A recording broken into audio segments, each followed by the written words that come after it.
Class. Today my topic of presentation is temperature regulation in mammals. First of all we discuss about thermoregulation. Thermoregulation basically एक organism की वो ability होती है जिसके जरिए वो अपने एक्सटर्नल एनवायरनमेंट के हिसाब से अपना बॉडी टेम्परेचर मेंटेन करता है। It is ability of an organism to keep its body temperature within certain boundaries even when the surrounding temperature is very different. Mammals क्योंकि अर्थ पे वाइडली डिस्ट्रीब्यूटेड होते हैं इसलिए उनको डिफरेंट तरह के हार्श एनवायरनमेंट का सामना करना पड़ता है, जैसे कभी बहुत कोल्ड टेम्परेचर और कभी बहुत ज्यादा गर्म।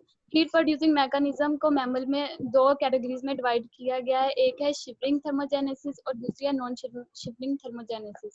शिवरिंग थर्मोजेनेसिस को बेसिकली हम शडरिंग भी कहते हैं। ये वार्म ब्लडेड एनिमल्स की प्रॉपर्टी है जिसमें वो कोल्ड एनवायरनमेंट के हिसाब से अपना बॉडी टेम्परेचर मेंटेन करते हैं।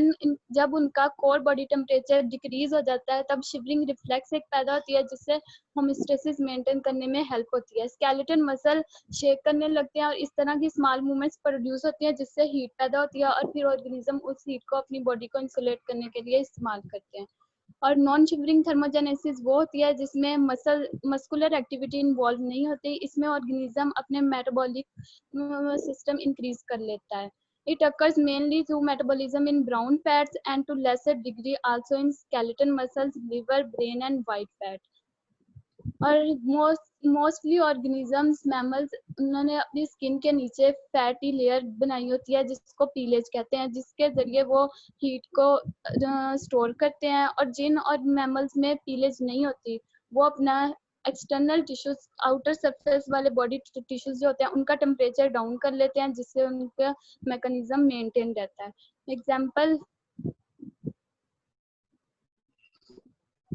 एग्जाम्पल है वालरस। ये इस पानी में इसकी बॉडी का हीट लॉस 27 टाइम्स ज्यादा होता है और इसके core body temperature 36.6 degree Celsius होता है और इसका टेम्परेचर पानी के टेम्परेचर से 1 to 3 डिग्री ज्यादा होता है। और about -20 to 15 degree Celsius temperature पे इसका मेटाबॉलिज्म सिस्टम इफेक्ट नहीं होता और इतने टेम्परेचर पे इसके बिहेवियर एक्टिविटी में भी कोई फर्क नहीं आता। और ये ज्यादा से ज्यादा -35 डिग्री कोल्ड टेम्परेचर पे भी सरवाइव कर सकते हैं। और जब वाटर बहुत ज्यादा कूल होता है तो इनकी ब्लड वेसल्स को ये कॉन्ट्रैक्ट कर लेते हैं जिसके जरिए हीट लॉस कम हो जाता है और इनकी स्किन फिर पेल या ऑलमोस्ट वाइट कलर की अपीयर होती है सामने से। व्हेन वार्म, जब पानी गर्म होता है तो ब्लड वेसल्स एक्सपैंड हो जाती हैं, ब्लड की फ्लोइंग स्किन की तरफ ज्यादा हो जाती है और स्किन पिंक कलर की अपीयर होती है। When air temperature rises above 15 degree Celsius तब इनका वाटर ये ज्यादातर पानी के अंदर रहते हैं अपने बॉडी को कूल रखने के लिए। और मैकेनिज्म जिसके जरिए मैमल्स अपनी बॉडी का टेम्परेचर मेंटेन करते हैं वो है counter current heat exchange mechanism. इसमें क्या होता है, इसमें ब्लड वेसल्स का अरेंजमेंट ऐसे होता है कि हीट फ्लो करती है वार्म ब्लड से कोल्ड ब्लड की तरफ और इससे हीट लॉस कम हो जाता है। Some animals use body insulation and evaporating mechanism such as sweating and panting in body temperature regulation. और इसके अलावा बहुत से ऑर्गेनिज्म ऐसे हैं जो बहुत ज़्यादा हार्श टेम्परेचर में, जैसे बहुत ज़्यादा सर्दी में विंटर स्लीप या हाइबरनेशन जैसे मैकेनिज्म अडॉप्ट कर लेते हैं। विंटर स्लीप में क्या होता है, ऑर्गेनिजम्स अपनी बिल्स में या केव्स में उतने टाइम के लिए जिस टेम्परेचर में वो सर्वाइव नहीं कर सकते अपने आप को बंद कर लेते हैं।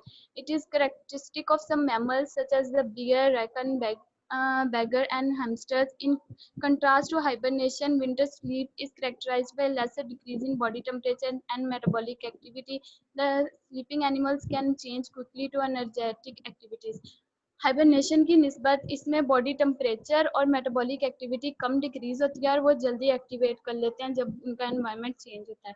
हाइबरनेशन में during the harsh winter month, many animals have adopted a special way of surviving and frigid temperature. Hibernated animals that hibernate have a unique way of slowing down their body function so they can easily sleep away the winter months. ये जो animals hibernate करते हैं उनमें ऐसा mechanism होता है कि वो आहिस्ता आहिस्ता अपनी बॉडी के फंक्शंस को स्लो कर लेते हैं और फिर जितने टाइम के लिए उन्होंने अपने आप को हाइड करना होता है, वो स्लीप कर लेते हैं अपने अपने अपने हैबिटेट्स में। Next topic is nervous and sensory function in mammals. जो मैमल्स का नर्वस सिस्टम है वो बेसिकली वर्टिब्रेट के नर्वस सिस्टम में से रिजेंबलिंग है। जो उसमें अकोमोडेशन आई है वो सेरिब्रल हेमिस्फीयर और सेरिबेलम जो है वो इनलार्ज हो गया, और जो मोस्ट इम्पोर्टेंट फंक्शन है इनके वो सेरिब्रल कॉर्टेक्स कंट्रोल करता है। और सेंसरी फंक्शंस में इसमें सेंस ऑफ टच है, ऑल्फैक्शन है, ऑडिटरी सेंस है और विजन है। सेंस ऑफ टच मैमल्स में वेल डेवलप होती है। स्किन के ऊपर हेयर फॉलिकल्स बने होते हैं जिनमें रिसेप्टर सेल्स प्रेजेंट होती हैं। तो जब हेयर अपनी जगह से डिस्प्लेस करता है तो सेंस ऑफ टच पैदा होती है। Olfaction was apparently N important sense because fossils जो हमें स्कल फ्रेगमेंट के फॉसल्स मिले हैं उनमें इलोंगेटेड स्नाउट्स पाए जाते हैं जिनमें ऑल्फैक्टरी रीजन्स होते हैं पाए गए थे। Mammals use this sense. Mammals अब रात को दिन के टाइम अपनी सेंस को यूज करते हैं, सूंघने की सेंस को अपने फूड को लोकेट करने के लिए, या अपनी ही स्पीशीज के दूसरे ऑर्गेनिजम्स को ढूंढने के लिए, या शिकारी और प्रीडेटर्स से बचने के लिए। और auditory sense is also an important mammals auditory system consist of external pinna जिसको ईयर फ्लैप भी कहते हैं, वो भी लीड करता है एक्सटर्नल ईयर पे।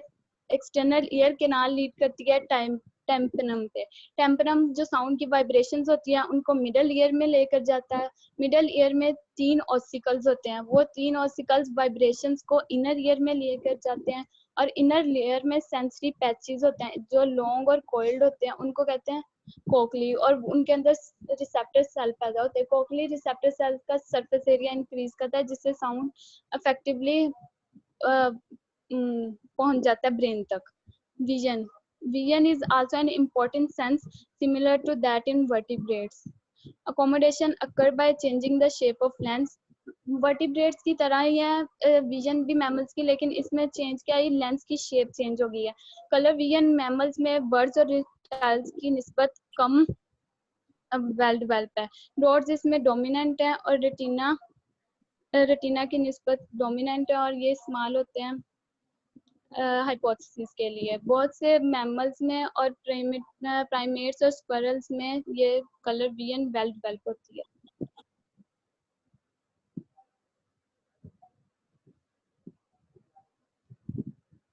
हेलो, आवाज आ रही है? करो जी बड़े जी, खत्म हो गई आपकी प्रेजेंटेशन है? जी सर, मेरे यही 2 टॉपिक थे। अच्छा, मैंने पता नहीं आपकी क्लास में कहा था कि किसको कि जब आप प्रेजेंट करें ना तो इसको जूम कर लिया करें 150 तक, क्योंकि ये जरा बड़ा हो जाता है ना। इस तरह जो बच्चे मोबाइल पे देख रहे होते हैं उनको नजर ही नहीं आता कि ये क्या लिखा हुआ है। तो अगर वो लैपटॉप पे बैठे हो फिर तो ठीक है, लेकिन आप अगर इसको 150 तक जूम कर लें ना तो फिर ये लफ्ज मोबाइल पर भी नजर आ जाते हैं और गुजारा हो जाता है। तो कोशिश किया करें कि इसको 150 तक जूम कर लिया करें। जी सर। आगे किसका नंबर है? सर नेक्स्ट प्रेजेंटेशन मेरी है 14438 438 शांसा कमल। एक मिनट जरा मैं नोट कर लूँ साथ साथ। हाँ बेटे, आप बिस्मिल्लाह करें फिर। Okay sir.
मेरी स्क्रीन शेयर हो रही है आप लोग को?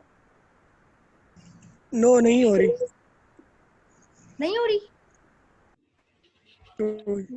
अभी तक शो नहीं हुई।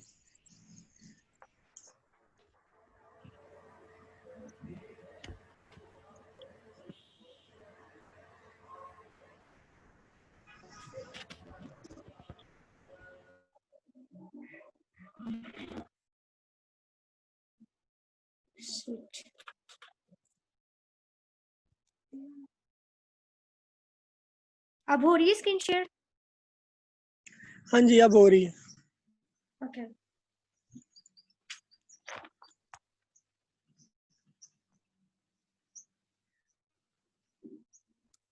Assalamualaikum class, my name is Chandra. My roll number is 14438. Today my topic of presentation is reproduction and development of mammals.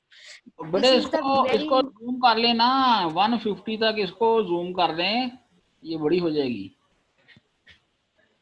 150 से ज्यादा ना करें, फिर वो आउट हो जाएगी ना।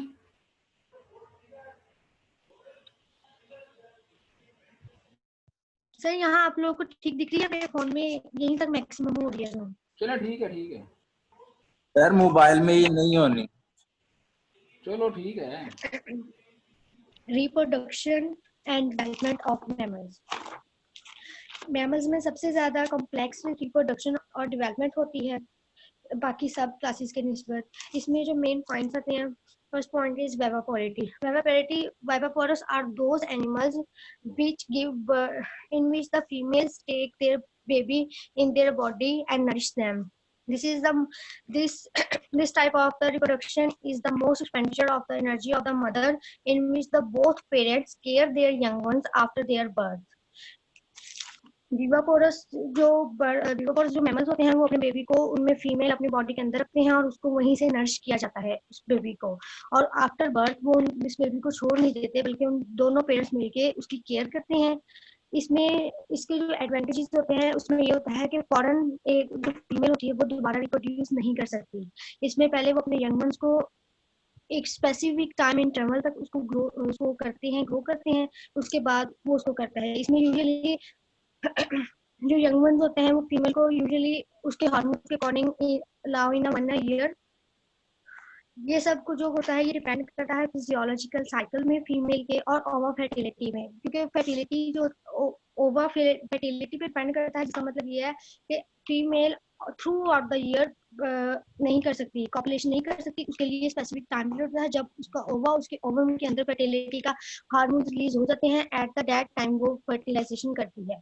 इसमें जो मेन पॉइंट होता है वो होता है estrus cycle. Estrus cycle basically एक साइकिल का नेम है जिसका मतलब है जिसमें जो मोस्ट फीमेल्स होती हैं वो इस प्रोसेस के थ्रू जाती हैं, in which the specific type of the hormones release which make the female receptive for male behaviorally and for their further development. इसमें यूजुअली हार्मोन्स चेंज होते हैं, हार्मोन्स चेंज होने के बाद बॉडी में हार्मोन्स रिलीज होते हैं जो कि ओवुलेशन को प्रोसेस करते हैं। ओवुलेशन यूजुअली उस प्रोसेस को कहा जाता है जिसके अंदर ओवम से ओवर रिलीज होते हैं, मतलब एग्स रिलीज होते हैं। जब एग रिलीज होंगे उसी वक्त वो स्पर्म के साथ मिलके फिर जाइगोट बनता है, और ये एस्ट्रस साइकिल के थ्रू होता है। और यूजुअली बहुत सी फीमेल्स के अंदर oestrus cycle 1 in a year भी होता है और डिफरेंट टाइप से भी हो सकते हैं। उसके बाद इसमें हार्मोन्स होते हैं, जैसे हार्मोन्स, इसमें बहुत से हार्मोन्स होते हैं। हार्मोन्स की सारी रिप्रोडक्शन जो हार्मोन्स पे डिपेंड करती होती है। जब एस्ट्रस साइकिल प्रोसेस के अंदर आता है तब बहुत से हार्मोन्स रिलीज होते हैं। Such type of the hormones create a changing in the uterus and the vagina in which the ova mature inner wall of the uterine wall becomes proliferated, which means that at that time of the cycle the proliferated uterine wall is able to receive the embryo. There are a different type of the estrous cycle. First is the monoestrous. In that means that many mammals have single estrous cycle, means that they can reproduce only 1 in a year. While season reproduction, usually we call it a season reproduction. For example, wild dogs, domestic dogs. Second one is a diestrous. Diestrous means those mammals which can reproduce twice in a year, which including the domestic dogs. Many others are polyestrous, which include the many other mammals, while rat and mice. rat and mice has a specific quality, which means that they have 4 to 6 days to reproduce. Means they can reproduce 4 times in a month, as the astral cycle can repeat itself 4 to 6 days.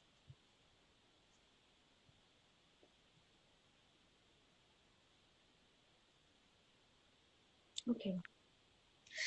Astral cycle usually occur in some time of the mammals, which as I told you, in domestic dogs, in rat, in mice, while the other mammals has totally another category, which include the human, apes, and monkeys, in which the female is not contain the astral cycle, but they has the menstrual cycle, which is also of the that type,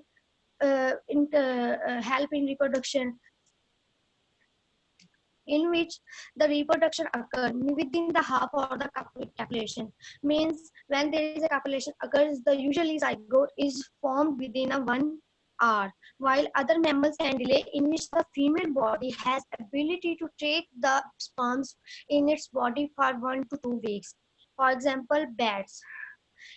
Bats are those mammals which can copulate in autumn but fertilize their zygote in spring, which means that their spring season is the feasible season for the bat reproduction. So they can meet in autumn, but in their zygote will become in spring.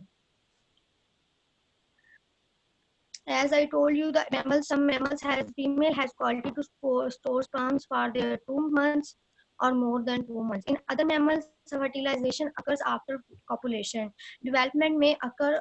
Okay, this is also another category of mammals in which the female body, after copulation, zygote becomes after copulation, the zygote becomes, but the development of the zygote delayed for 1 to 2 weeks. This okay. Next is the embryonic diapause. Embryonic diapause is basically, it's a pause between the reproduction cycle of the female, as they can reproduce once in a month or twice in a year. In bats, they allow their mother to give birth, and after birth they immediately can mate within short interval time. So this is a different types of the mammals, which include, first of all, that was a viviparous, and next there was the astral cycle, menstrual cycle, which includes in human, apes, and monkeys, and next I told you how the short interval of the time of bats. So next point is fertilization. Basically, fertilization, monotremes. Monotremes are oviparous. First of all, let me tell you what is a monotremes. There are 3 main classes of the mammals, which include the monotremes, viviparous, and oviparous. Where eutherian mammals. Monotremes are those mammals which laying their egg are viviparous. Let me show its picture.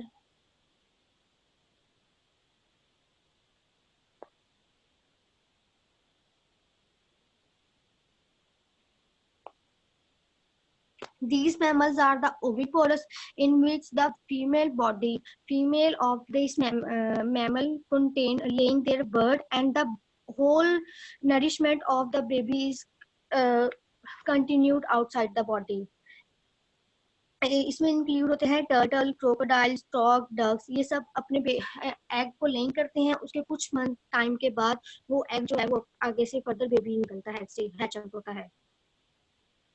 Next category है placenta. Placenta basically उस embryonic code को कहते हैं जो baby को mother के साथ attach करती है. ये अदर टाइप ऑफ मैमल्स होते हैं. फर्स्ट टाइप ऑफ मैमल्स थे मोनोट्रीम्स जो होते हैं ये एग को लेइंग करते हैं. इसमें बेसिकली होता है कि जो ओवरीज होती है उसके पास लार्ज क्वांटिटी ऑफ यॉक होती है, और उसका जो बेबी होता है वो जो यॉक की न्यूट्रिएंट्स होते हैं वो बेबी उन न्यूट्रिएंट्स को कैच आउट करता है और वहां से अपने न्यूट्रिएंट्स लेके अपना फर्दर डेवलपमेंट का प्रोसेस करते हैं. लेकिन जो अदर टाइप ऑफ मैमल्स हैं उसमें इंक्लूड होता है प्लेसेंटा. बेसिकली जो प्लेसेंटा नरिशमेंट वाले मैमल्स होते हैं उनमें एम्बिलिका कॉर्ड होती है जो मदर को बेबी के साथ अटैच करती है, जिसके through baby inside the body, female body, वहां पे बेबी प्लेसेंटा के थ्रू अपनी मदर से सारे न्यूट्रिएंट्स लेता है. लेकिन इसमें मदर का ब्लड बेबी के ब्लड से कभी मैच नहीं होता, जबकि जो बेबी के गैस एक्सचेंजेस होते हैं, बेस मटेरियल्स होते हैं, वो सारा प्रोसेस मदर के ब्लड स्ट्रीम में एंटर होने के बाद आगे फर्दर प्रोसेस होता है. Next category of mammals are marsupial mammals. Okay, marsupial mammals are those mammals which are pouch carrying mammals. As we know that like kangaroo is the famous example. Kangaroo की female के पास एक pouch होता है जिसमें after birth वो अपने baby को अपने पास रखती है और जब तक उसका बेबी सर्वाइव नहीं कर सकता एनवायरनमेंट में तब तक उसको वाइल्ड हैच आउट नहीं होने देती। जो मार्सुपियल्स एनिमल्स मैमल्स होते हैं वो बेसिकली उनकी जो नरिशमेंट होती है वो यूट्रिन मिल्क फीटस में होती है। उनका जो फीटस होता है वो यूट्रिन मिल्क में लेता है। इसमें जो न्यूट्रिएंट्स होते हैं वो डिफ्यूज होते हैं मदर ब्लड में। जो मार्सुपियल्स का गेस्टेशन पीरियड उस पीरियड कहते हैं कि length of the time young develop with in the female reproductive tract. वो टाइम पीरियड जिसके अंदर बेबी अपनी मदर के अंदर रहता है उस टाइम को हम कहते हैं गेस्टेशन पीरियड। जो मार्सुपियल्स होते हैं इनका यूजुअली बाकी मैमल से गेस्टेशन पीरियड बहुत कम होता है। वजह उसकी पीरियड शॉर्ट होता है क्योंकि मार्सुपियल्स होते हैं वो इनएबल होते हैं अपने बेबी को ज्यादा अपने अंदर कैरी करने के लिए, क्योंकि इनके जो हार्मोन्स होते हैं वो इतने develop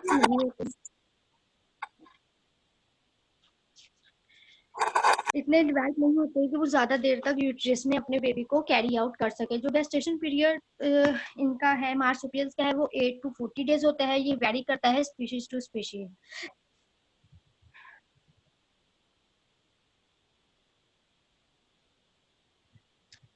Look, these are the marsupial animals in which the kangaroo carry their bird in their pouch. This is also example of the wombat, mouse, and many other animals. Next category of animals are eutherian mammals. As I told you, there are three types of the mammals. First was monostones, oviparous, which are next one is a viviparous, means marsupial animals, and next third one is a eutherian. Eutherian animals mammals are basically those mammals which contain their placenta. Such mammals carry their baby in their uterine wall. As the process of the gestation, the uterine wall becomes more thick as the hormones release. Embryonic and uterine tissues grow well and very highly and folded physiologically, which means that they carry carry fetus and provide nourishment to them. These blood of the baby and the mother do not mix, but the waste material of the baby is expelled out from the blood of the mother. The gestation period may also vary, which may be 20 days in rodents and 19 months in Africa elephant. Gestation period usually कुछ mammals ऐसे होते हैं जिनमें after birth फौरन जो babies होते हैं वो वॉक करने लग जाते हैं या वो रन करने शुरू हो जाते हैं, जिसमें डियर्स के बेबीज कंसीडर होते हैं। जबकि बाज बेबीज ऐसे होते हैं they are helpless after the birth which including the human. So these are the three types of the mammals which has totally a different type of reproduction system. Let me show the picture of reproductive tract. This is the reproductive tract of the mammals, in which a sperm comes into the follicle tubes and the further reproduction is creating in the uterus. This is also the picture of the mammal's reproductive tract, in which you can see ovaries and uterine cavity, which is the main part of the reproduction of any mammal. Sir, I have done.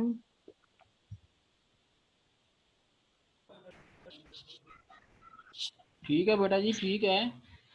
तो अभी time कितना रह गया है? ये 5 minute और चलेगी, बंद हो जाएगी। और स्टूडेंट आज रेडी हैं कि नहीं? जी सर। कौन कौन रेडी है? सर मेरी है सादिया। चलें, ये अभी ना बंद हो जाती है, इसको मैं 45 मिनट पे दोबारा चलाऊंगा, क्योंकि ये 15-15 मिनट के वक्फे से चलती है, ठीक है ना? 8:45 5-6 मिनट के बाद दोबारा चलाऊंगा, फौरन ज्वाइन कर लेना तो शुरू कर देंगे इंशाल्लाह, ठीक है ना? ओके। और अटेंडेंस वहाँ भी लगा दें दूसरी दफा भी ना गूगल क्लासरूम पे। अस्सलाम वालेकुम। ओके।